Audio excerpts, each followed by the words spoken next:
ఇప్పుడు మనం 2016 TS TET paper 1లో వచ్చినటువంటి తెలుగు మెథడాలజీకి సంబంధించినటువంటి ప్రశ్నలు మరికొన్ని తెలుసుకుందాం. దీంట్లో మొదటి ప్రశ్న, మాతృకలు వీనికి చెందినవి. మాతృకలు వీనికి చెందినవి. చతుర్పార్శ్వ ఉపకరణాలు, త్రిపార్శ్వ ఉపకరణాలు, ద్విపార్శ్వ ఉపకరణాలు, ఏకపార్శ్వ ఉపకరణాలు.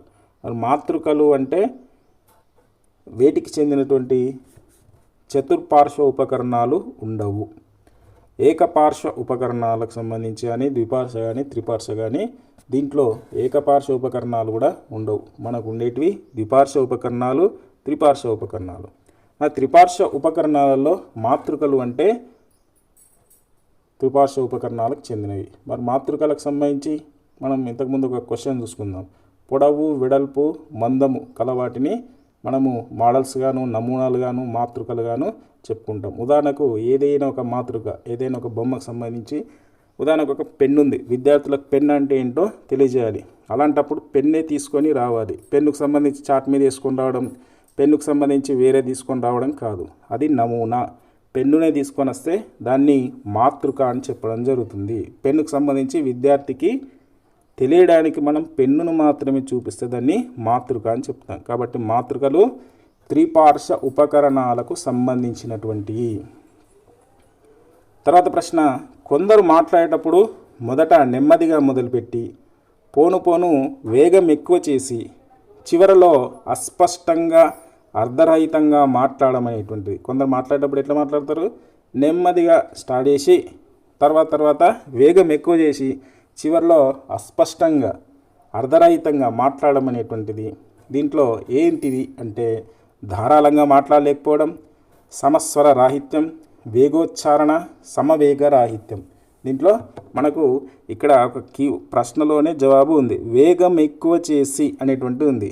వేగం ఎక్కువ చేసి అస్పష్టంగా అర్ధరహితంగా మాట్లాడడం అనేటువంటిది సమవేగ రాహిత్యం అని చెప్పుకోవచ్చు. వేగం ఎక్కువ చేసి మాట్లాడుతున్నారు కాబట్టి ఇక్కడ సమవేగ రాహిత్యం అంటే మామూలు ఫస్ట్ వేగం అనేది తక్కువ ఉంటుంది, తర్వాత పోను వేగం ఎక్కువ ఉంటుంది కాబట్టి ఇది సమవేగ రాహిత్యానికి సంబంధించినటువంటి ఆన్సర్. తర్వాత ప్రశ్న, ఒక గంట కాలంలో 20 నిమిషాలు ఒక్కో తరగతికి ప్రత్యక్ష బోధనను, మిగతా 40 నిమిషాలు మానిటర్ సహాయం లేదా స్వయం అభ్యసనానికి కేటాయించడం దీనికి చెందినదిగా చెప్పవచ్చు. మరి ఒక గంట కాలంలో 20 నిమిషాలు ప్రత్యక్ష బోధన చేశాడు ఉపాధ్యాయుడు. మిగతా 40 నిమిషాలు మానిటర్ కానీ లేదా వారే స్వయంగా అభ్యసించాలని చెప్పడం అనేటువంటి దేనికి సంబంధించింది అంటే బహుళ తరగతి బోధన, పర్యవేక్షణాత్మక అధ్యయనమా, స్వయం అభ్యసన పద్ధత, లేకపోతే నియోజన పద్ధత. మరి ఈ విధంగా దీన్ని ఏమని చెప్పుకోవచ్చు? మరి ఒక గంటలో 20 నిమిషాలు చెప్పి మిగతా 40 నిమిషాలు చదువుకోమని అంటే మిగతా ఆ ఉపాధ్యాయుడు ఏం చేస్తాడు? ఇంకో క్లాస్ చెప్తాడు. దాన్నే మనం ఏమంటున్నాం? బహుళ తరగతి బోధన అంటాం. అంటే ఉదాహరణకు ఒక పాఠశాలకు సంబంధించి 5 క్లాసులు ఉన్నాయనుకోండి. ఈ 5 క్లాసులో విద్యార్థులను ఈ విధంగా కూర్చుండబెట్టి ఒక క్లాస్కి 20 నిమిషాలు చెప్తాడు. ఇక్కడ 40 నిమిషాలు విద్యార్థులచే చదువుకోమని చెప్తాడు. మళ్ళీ వీళ్ళకి 20 నిమిషాలు చెప్తాడు. ఈ విధంగా 20 నిమిషాలు చెప్పి వీళ్ళందరితో మానిటర్ సహాయం కానీ వారే స్వయం అధ్యయనం కానీ చేసుకోమని చెప్పడాన్ని మనం బహుళ తరగతి బోధన అని చెప్తాం. ఒకే ఉపాధ్యాయుడు రకరకాల తరగతులను చెప్తే దాన్ని బహుళ తరగతి బోధన అని చెప్పవచ్చు. తర్వాత ప్రశ్న, ఓ అనే అక్షరం స్థానకరణ ప్రయత్న భేదాలు. ఓ అనేటువంటి అక్షరం స్థానకరణ ప్రయత్న భేదాలకు సంబంధించి తీసుకుంటే దీంట్లో ఆప్షన్ మనం డైరెక్ట్ చెప్పుకుందాం. ఈషత్ సంవృతం, ఉత్తర స్వరం కంఠ్యోష్టం. ఓ అనేటువంటిది కంఠము మరియు ఓష్టాలకు సంబంధించినటువంటిది. ఇది ఉత్తర స్వరానికి సంబంధించినటువంటిది. తర్వాత ఈషత్ సంవృతానికి సంబంధించినది. మనం నోరు తెరిచి ఓ అంటున్నాం, గుండ్రగా తెరిచి ఓ అంటున్నాం కాబట్టి దాన్ని ఈషత్ సంవృతం అని చెప్పుకోవచ్చు.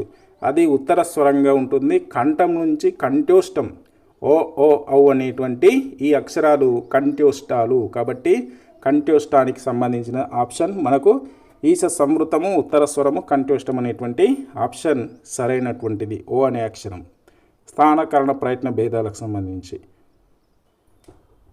తర్వాత ప్రశ్న 1966లో అధికార భాషా శాసనంలో ప్రతిపాదించిన సూచనల అమలు వాని ప్రగతి గురించి పరిశీలన చేయడానికి వీరి అధ్యక్షతన సమీక్షా సంఘాన్ని నియమించింది. బూర్గుల రామకృష్ణారావు, అయ్యదేవర కాళేశ్వరరావు, వావిలాల గోపాలకృష్ణయ్య, పివి నరసింహారావు. మరి దీంట్లో అధికార భాషా శాసనంలో ప్రతిపాదించిన సూచనలు అమలు చేయడానికి, దాని ప్రగతి గురించి పరిశీలన చేయడానికి ఎవరి అధ్యక్షతన సమీక్షా సంఘాన్ని నియమించిందంటే పివి నరసింహారావుకు సంబంధించి సమీక్ష చేయడం జరిగింది, ఒక సంఘాన్ని నియమించడం జరిగింది. తర్వాత ప్రశ్న,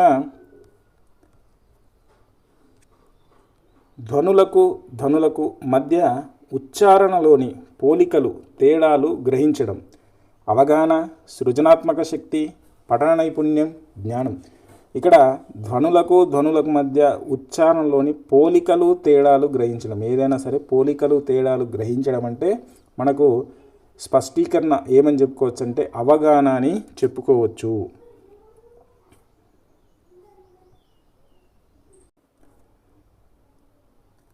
తర్వాత 2016 టీఎస్ టెట్ పేపర్ 2కు సంబంధించినటువంటి ప్రశ్నలు తెలుసుకుందాం. విస్తార పఠనానికి, విరామకాల సద్వినియోగానికి, పత్రికా పఠనానికి ఉపకరించేది. మరి విస్తార పఠనం చేయాలన్నా, విరామకాల సద్వినియోగం చేసుకోవాలన్నా, పత్రికా పఠనం చేయాలన్నా ఉపకరించేటువంటి పఠనం. మౌన పఠనము, క్షుణ్ణ పఠనము, ప్రకాశ పఠనము, బృంద పఠనం. మరి మనం పత్రిక పేపర్ చదవాలన్నా కానీ, విస్తార పఠనంగా చదవాలన్నా కానీ, విరామకాల సద్వినియోగం కోసం చదవాలన్నా కానీ మౌన పఠనం అనేటువంటి ద్వారా చదవాలా, సైలెన్స్గా చదవాలి. పేపర్ ఎట్లా చదువుతాం? మౌన పఠనం చదువుతాం. ఆ విధంగా 3 ప్రశ్నలు మనకు ఒకే విధంగా ఒకే క్వశ్చన్లో ఇవ్వడం జరిగింది. దీనికి అన్నిటికీ ఆన్సర్ మౌన పఠనం అని చెప్పుకోవచ్చు. తర్వాత ప్రశ్న, ఉత్తమ పాఠ్యపుస్తక బాహ్య లక్షణంగా ఉంది. పాఠ్యపుస్తకానికి సంబంధించినటువంటి అంతర్లక్షణాలు, బాహ్య లక్షణాలు మనకు ఉంటాయి. దాంట్లో మనకు బాహ్య లక్షణం కానిది అని ఇచ్చాడు. అట్ట, ధర, ముద్రణ, సాహిత్యం. మరి దీంట్లో బాహ్య లక్షణానికి సంబంధించి తీసుకుంటే అట్ట బాహ్య లక్షణమే అవుతుంది. తర్వాత ముద్రణ బాహ్య లక్షణమే సంబంధించి అవుతుంది. తర్వాత ధర కూడా బాహ్య లక్షణమే అవుతుంది. మరి సాహిత్యం ఒక్కటే అంటే మనకు వాచకంలో ఉన్నటువంటి సాహిత్య సంబంధితమే ఇది అంతర్లక్షణం. కానిది ఏదంటే మరి సాహిత్యానికి సంబంధించి అని మనం చెప్పుకోవచ్చు. బాహ్య లక్షణం కానిది సాహిత్యం అని చెప్పచ్చు. తర్వాత ప్రశ్న, బోధనాంశం, బోధనా కాలం, తరగతి పరిమాణం, సాధించాల్సిన నైపుణ్యం. ఇవన్నీ పరిమితం చేయబడి జరిపేటువంటి బోధనను మనం ఏమని అంటాం? బృంద బోధన, సూక్ష్మాంశ బోధన, స్థూలాంశ బోధన, కార్యక్రమయుత బోధన. మరి బోధన ఏ విధంగా ఉంటుందంటే బోధనాంశమైన, బోధన కాలమైన, తరగతి పరిమాణమైన, సాధించాల్సిన నైపుణ్యమైన ఇవన్నీ పరిమితం చేయబడి ఉంటాయి. అంటే సమయం కావచ్చు, విషయం కావచ్చు, ఏదైనా పరిమితం చేయబడి ఉంటే దాన్ని మనం సూక్ష్మాంశ బోధన అంటాం. సూక్ష్మాంశ బోధన, సూక్ష్మ బోధన, మైక్రో టీచింగ్. ఈ సూక్ష్మ బోధనలో అంశము చిన్నగా ఉంటుంది, సమయం 5 నిమిషాలు ఉంటుంది, తరగతిలో విద్యార్థులు 5 ఉంటారు, సాధించాల్సిన నైపుణ్యం కూడా చాలా తక్కువ ఉంటుంది. కాబట్టి దాన్ని మనం సూక్ష్మాంశ బోధన అని చెప్పుకుంటాం.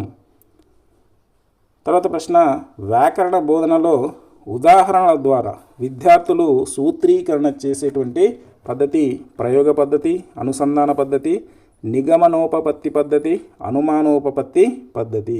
మరి దీంట్లో బోధనలో ఉదాహరణల ద్వారా ముందు ఉదాహరణలు చెప్పాలా, తర్వాత సూత్రీకరణ చేసేటువంటి పద్ధతిని మనం అనుమానోపపత్తి పద్ధతి అని చెప్తాం. ముందు సూత్రం చెప్పి తర్వాత ఉదాహరణ చెప్తే నిగమనోపపత్తి అవుతుంది. తర్వాత ఉదాహరణ చెప్పి సూత్రీకరణ చేస్తే అనుమానోపపత్తి పద్ధతి అవుతుంది. తర్వాత ప్రశ్న, విద్యార్థులు రచనలలోని నీతిని గ్రహిస్తాడు, విద్యార్థులు రచనలోని నీతిని గ్రహిస్తాడు అనే స్పష్టీకరణ ఏ బోధనా లక్ష్యానికి చెందినది? భాషాభిరుచి, సముచిత మనోవైఖరులు, సంస్కృతి సాంప్రదాయాలు, రసానుభూతి. విద్యార్థి రచనలోని నీతిని గ్రహిస్తాడు అనే ప్రశ్నకు జవాబు మనం ఏమని చెప్పుకోవచ్చు అంటే సంస్కృతి సంప్రదాయాలు అని చెప్పుకోవచ్చు. ఏంటి? సంస్కృతి సాంప్రదాయాలు. విద్యార్థి నీతిని గ్రహించడం అంటే సంస్కృతి సాంప్రదాయాలు అనేటువంటి లక్ష్యానికి చెందినది. తర్వాత ప్రశ్న, భాష అనేది ప్రత్యేక నియమాల సముదాయం ఆధారంగా నిర్మించిన ప్రత్యేక వాక్యాల సముదాయం అని భాషను నిర్వచించిన భాషా శాస్త్రవేత్త. నోమ్ చామ్స్కీ, స్టట్వర్డ్, సైమన్ పాటర్, హాకెట్. ప్రత్యేక నియమాల సముదాయం అనేటువంటి కీవర్డ్ ఉంటే మనము నోమ్ చామ్స్కీ అని చెప్పుకోవచ్చు. ఆన్సర్ నోమ్ చామ్స్కీ అవుతుంది.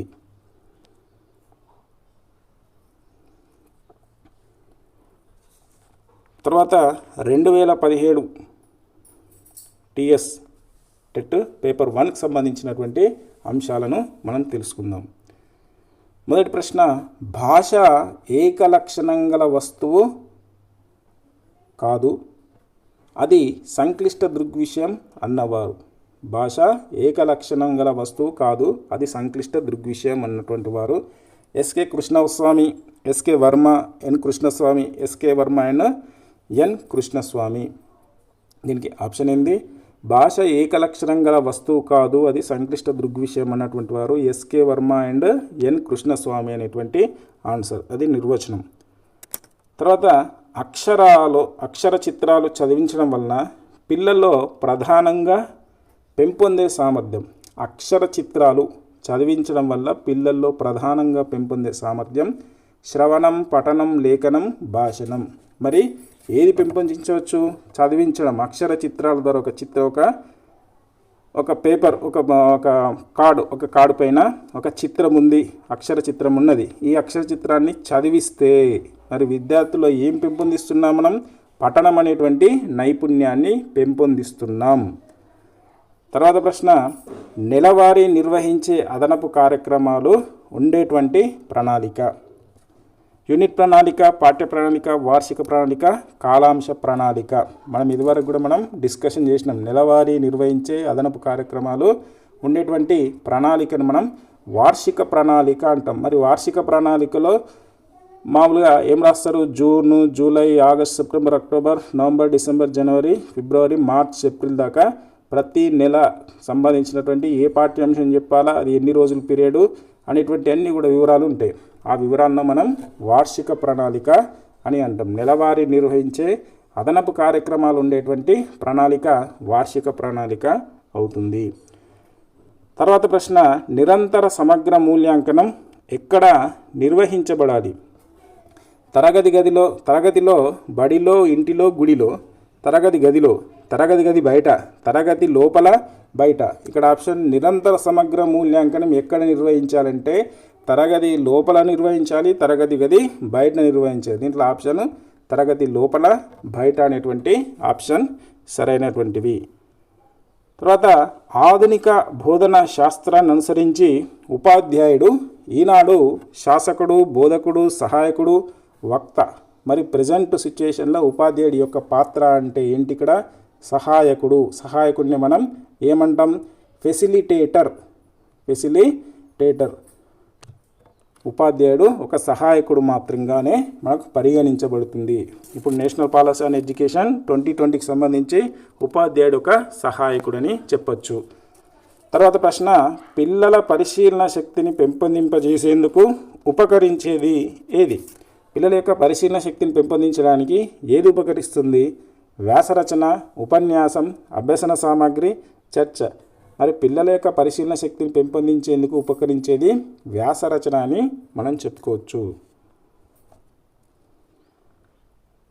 ఇప్పుడు 2017 సంవత్సరంలో జరిగిన తెలంగాణ టెట్కి సంబంధించి పేపర్ 2కి సంబంధించినటువంటి ప్రశ్నలను మనం తెలుసుకుందాం.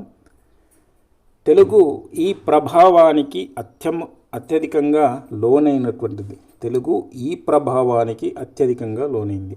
సంస్కృత భాష, హిందీ భాష, ఆంగ్ల భాష, తమిళ భాష. మరి తెలుగు ఏ ప్రభావానికి అత్యధికంగా లోనైంది అంటే సంస్కృత భాష ప్రభావానికి లోనైనది. మరి తెలుగు ఏ భాషకు చెందినటువంటిది అనేటువంటిది తీసుకుంటే తెలుగు అనేటువంటి ద్రవిడ భాషకు చెందినటువంటిది. తెలుగు ఏ జాతికి సంబంధించినటువంటిది? ద్రవిడ జాతికి చెందినటువంటిది. కానీ దేనికి అత్యధికంగా లోనైంది అంటే సంస్కృత భాషా ప్రభావానికి లోనైనది అనేటువంటి విషయం గుర్తుంచుకోవాలి. తర్వాత రెండవ ప్రశ్న, పిల్లలు ఏ వయసులో భాషను నేర్చుకోవడానికి సిద్ధంగా ఉంటారు?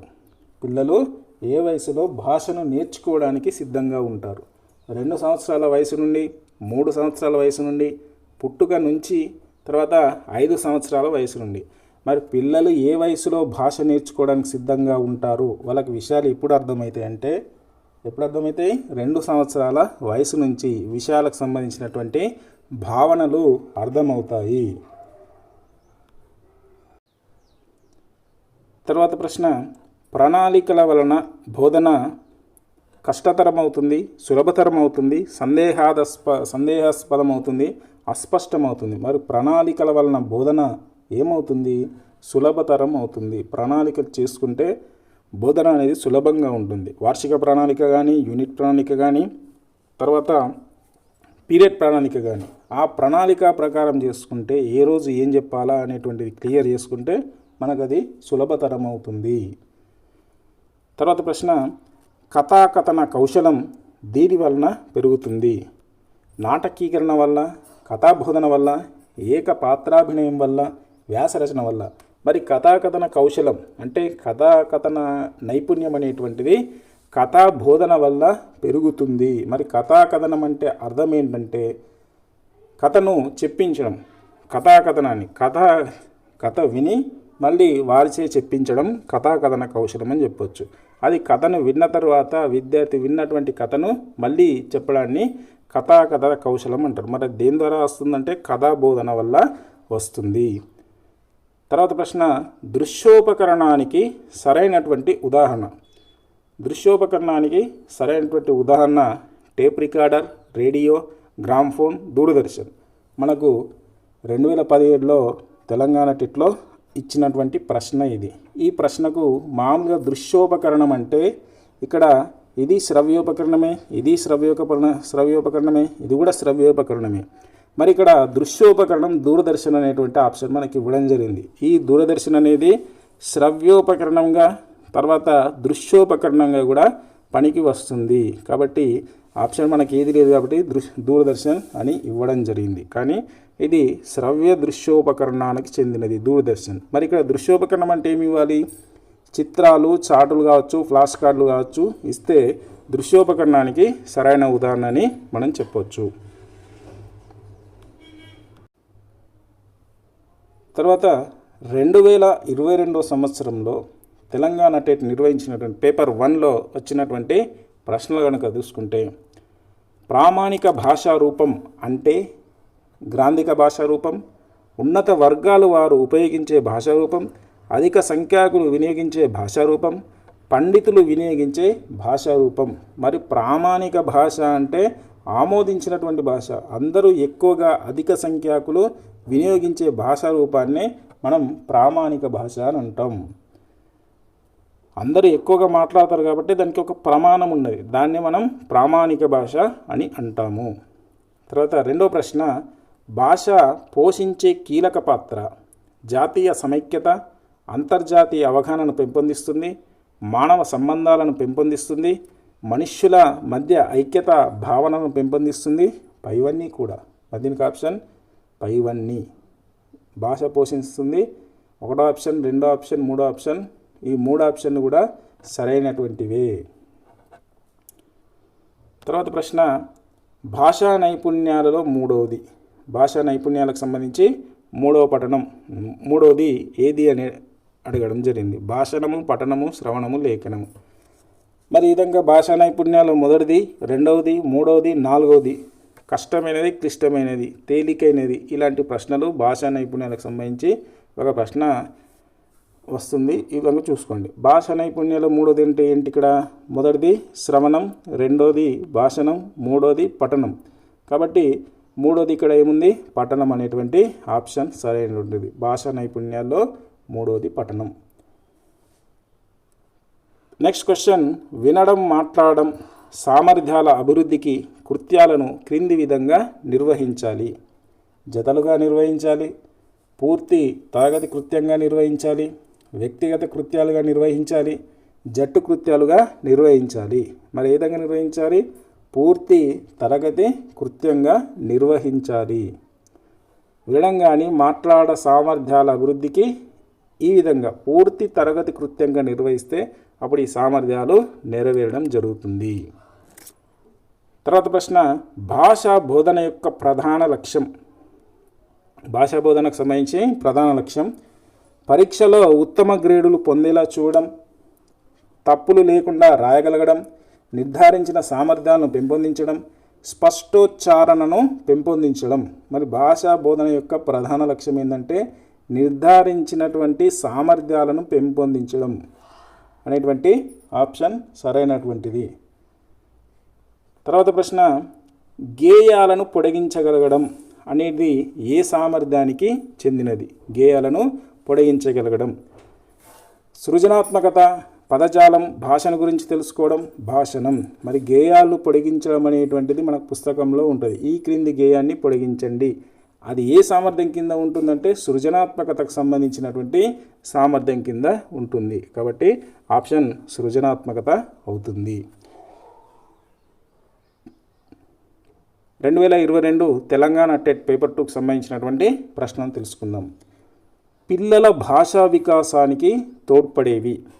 పిల్లల అంతర్గత శక్తులు, పరిసరాల ప్రభావం, పిల్లలకున్న పూర్వ భాషా సామర్థ్యం, కేవలం తల్లిదండ్రులు మాట్లాడడం, పాఠశాలలో బోధన, పరీక్షలు. దీంట్లో పిల్లల భాషా వికాసానికి తోడ్పడేది పిల్లల అంతర్గత శక్తులు, పరిసరాల ప్రభావం ద్వారానే భాషా వికాసానికి తోడ్పడడం జరుగుతుంది. తర్వాత ప్రశ్న, చామ్స్కీ ప్రతిపాదించినటువంటి వాదం. భాషోత్పత్తివాదం, అనుకరణవాదం, అనుభవాత్మకవాదం, స్వతసిద్ధవాదం, కారణవాదం. మరి దీంట్లో ఆప్షన్ మనకు స్వతసిద్ధవాదం, చామ్స్కీ ప్రతిపాదించినటువంటి వాదం. తర్వాత ప్రశ్న, నిర్మాణాత్మక మూల్యాంకనానికి చెందిన సాధనాలు ఎన్ని ఉన్నాయి? ఆప్షన్స్ 4, 3, 2, 1. మరి నిర్మాణాత్మక మూల్యాంకనానికి చెందిన సాధనాలు మనకు ఫార్మేటివ్ అసెస్మెంట్లో 4 సాధనాలు ఉంటాయి. తర్వాత ప్రశ్న, నగర గీతం అనే పాఠ్యాంశం ద్వారా కవి ఏం చెప్పదలుచుకున్నాడు? ఈ ప్రశ్నకు జవాబు రాయడం ఏ భాషా సామర్థ్యానికి చెందినది అవుతుంది? నగర గీతం అనేటువంటి పాఠ్యాంశం ఉంది. ఆ పాఠ్యాంశం ద్వారా కవి ఏం చెప్పదలుచుకున్నాడు అనేటువంటి ప్రశ్న ఉపాధ్యాయుడు ఇచ్చాడు. అయితే ఆ ప్రశ్నకు జవాబు రాయడం ఏ భాషా సామర్థ్యానికి చెందినది? అవగాహన, ప్రతిస్పందన, స్వీయ రచన, పదజాలం, వ్యాకరణ అంశాలు. మరి పాఠమంతా విన్న తర్వాత ఆ కవి ఏం చెప్పదలుచుకున్నాడు అనే దానికి సంబంధించి విద్యార్థి రాస్తే అది స్వీయ రచనకు సంబంధించి అవుతుంది. సొంతంగా రచన చేయడం జరుగుతుంది కాబట్టి. తర్వాత ప్రశ్న, వక్త ప్రసంగాన్ని వింటూ ముఖ్యాంశాలను రాసుకోవడంలోని సామర్థ్యాలు. చదవడం, రాసుకోవడం, వినడం, రాసుకోవడం ఫస్ట్ ఆప్షన్. సెకండ్ ఆప్షన్ చదవడం, రాసుకోవడం. థర్డ్ ఆప్షన్ మాట్లాడడం, వినడం. ఫోర్త్ ఆప్షన్ వినడం, చదవడం. మరి ఇక్కడ వక్త ప్రసంగాన్ని వింటూ ముఖ్యాంశాలను రాసుకోవడం అది దేన్ని అనుకోవచ్చు అంటే వినడం, రాసుకోవడం. ఇక్కడ చూడండి, వక్త ప్రసంగాన్ని వింటూ అంటే వినడం, ముఖ్యాంశాలను రాసుకోవడం, తర్వాత రాసుకోవడం. ఈ విధంగా ప్రశ్నలను కూడా సరిగ్గా క్లియర్గా మనం చాలా గమనించాలి. గమనిస్తే మనకు అక్కడే ఆన్సర్ దొరికిపోతుంది. తర్వాత ప్రశ్న, పాఠ్యాంశ బోధన యొక్క ప్రధాన లక్ష్యం. పాఠ్యాంశ బోధన యొక్క ప్రధాన లక్ష్యం భాషా సామర్థ్యాలను సాధించడం, పరీక్షలో మంచి గ్రేడులు వచ్చేలా చూడడం, పాఠంలోని విషయాన్ని జ్ఞాపకం చేయించడం, పిల్లల్లో ఉత్సాహం నింపడం. దీనికి ఆప్షన్ భాషా సామర్థ్యాలను సాధించడం. పాఠ్యాంశ బోధన యొక్క ప్రధాన లక్ష్యం ఏంటంటే భాషా సామర్థ్యాలు అంటే 1, 2 ఉన్నాయి కదా, ఆ భాషకు సంబంధించినటువంటి సామర్థ్యాలు ఏమున్నాయో అన్ని అంశాలు కూడా చూసుకోవడం. ఇవన్నీ గత టెట్లో వచ్చినటువంటి ప్రశ్నలు. ఈ ప్రశ్నలను గమనించడం ద్వారా మనం ప్రశ్నకు జవాబు ఎలా గుర్తుపట్టాలో మనకు తెలుస్తుంది. కాబట్టి ఈ ప్రశ్నలు జాగ్రత్తగా గమనించండి. ఈ ప్రశ్నలకు రిలేటెడ్గా దగ్గర ఉన్నటువంటి ప్రశ్నలు రావడానికి ఆస్కారం ఉంది. కాబట్టి ఇవన్నీ కాస్త జాగ్రత్తగా చూసుకోండి.